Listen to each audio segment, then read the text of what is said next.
अस्सलाम वालेकुम। आप देख रहे हैं हमारा YouTube channel story teller Urdu. ये कहानी सिर्फ एक मुल्क की नहीं बल्कि सदियों पर फैले एक ऐसे सफ़र की है जिसमें मज़हब, सियासत, जंग, हिजरत और ताकत सब एक दूसरे में उलझ जाते हैं। और जब आप इस दास्तान को सुनते हैं तो यूँ लगता है जैसे तारीख़ की एक फ़िल्म आपके सामने चल रही हो। 19वीं सदी के आखिर में यूरोप के मुख्तलिफ इलाकों में यहूदियों के ख़िलाफ़ नफ़रत और जुल्म बढ़ रहा था। ख़ास तौर पर रूस और मशरक़ी यूरोप में इन्हें शदीद मुश्किलात का सामना था।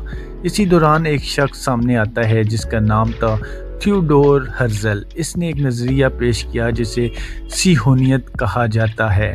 इस नज़रिए का मकसद था यहूदियों के लिए एक अलग वतन कायम करना, एक ऐसी जगह जहां वो महफूज रह सकें। इस वक्त फ़लस्तीन उस्मानी सल्तनत के ज़ेर इंतज़ाम था, लेकिन पहली जंग अज़ीम के बाद हालात बदल गए। बरतानिया ने फ़लस्तीन पर कब्ज़ा कर लिया और 1917 में एक अहम ऐलान किया गया जिसे बिलफोर डिक्लेरेशन कहा जाता है। इसमें बरतानिया ने यहूदियों के लिए फ़लस्तीन में कौमी वतन के क़याम की हमायत की।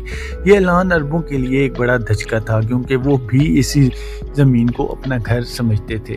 वक्त के साथ साथ यूरोप से बड़ी तादाद में यहूदी फ़लस्तीन आना शुरू हो गए। ज़मीनें खरीदी गईं, बस्तियां बसाई गईं और आहिस्ता आहिस्ता कशीदगी बढ़ने लगी। फिर आता है दूसरी जंग अज़ीम का दौर, जब नाज़ी जर्मनी के लीडर एडोल्फ हिटलर ने लाखों यहूदियों को कत्ल किया। इस वाक़े को होलोकॉस्ट कहा जाता है। इस हौलनाक साने के बाद दुनिया भर में यहूदियों के लिए हमदर्दी में इजाफ़ा हुआ और उनके लिए एक अलग मुल्क के क़याम की हमायत मज़ीद मजबूत हो गई। 1947 में अक़वाम मुत्तहिदा ने फ़लस्तीन को दो हिस्सों में तकसीम करने का मंसूबा पेश किया, एक यहूदी रियासत और एक अरब रियासत। लेकिन अरब ममालिक ने इस मंसूबे को मुस्तरद कर दिया और फिर वो लम्हा आता है जो तारीख़ बदल देता है। 14 मई 1948 को इसराइल के क़याम का ऐलान किया जाता है और इसी के साथ ही जंग छिड़ जाती है। पड़ोसी अरब ममालिक इसराइल के ख़िलाफ़ मैदान में आ जाते हैं, लेकिन हैरान कुन तौर पर इसराइल इस जंग में कामयाब हो जाता है और अपने लिए ज़्यादा ज़मीन हासिल कर लेता है। इस जंग के नतीजे में लाखों फ़लस्तीनी अपने घरों से बेघर हो जाते हैं, वो पनाहगज़ीन बन जाते हैं और यही मसला आज तक हल नहीं हो सका। ये वो ज़ख़म है जो अभी तक ताज़ा है।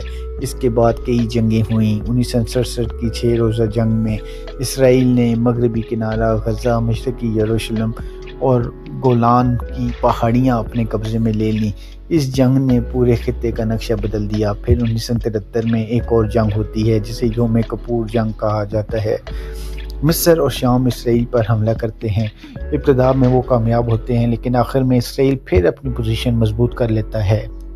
वक्त के साथ कुछ अमन मुआहदे भी हुए, जैसे मिस्र और इसराइल के दरमियान कैंप डेविड मुआहदा, लेकिन फ़लस्तीन का मसला जूं का तूं रहा।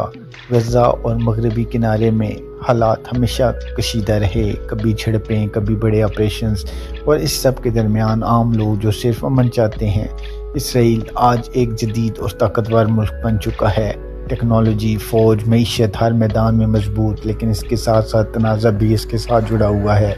दुनिया भर में लोग इस मसले पर मुख्तलिफ राय रखते हैं।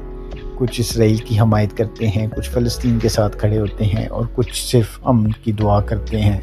ये कहानी अभी ख़त्म नहीं हुई, बल्कि हर दिन इसमें एक नया बाब शामिल हो रहा है। सवाल अब भी वही है, क्या कभी इस खित्ते में मुस्तकिल अमन कायम हो सकेगा या ये कशमकश हमेशा जारी रहेगी? और शायद यही वो सवाल है जो इस पूरी कहानी को इतना पुरसरार, इतना दिलचस्प और इतना अहम बना देता है। वीडियो पसंद आई है तो हमारे चैनल को सब्सक्राइब करें।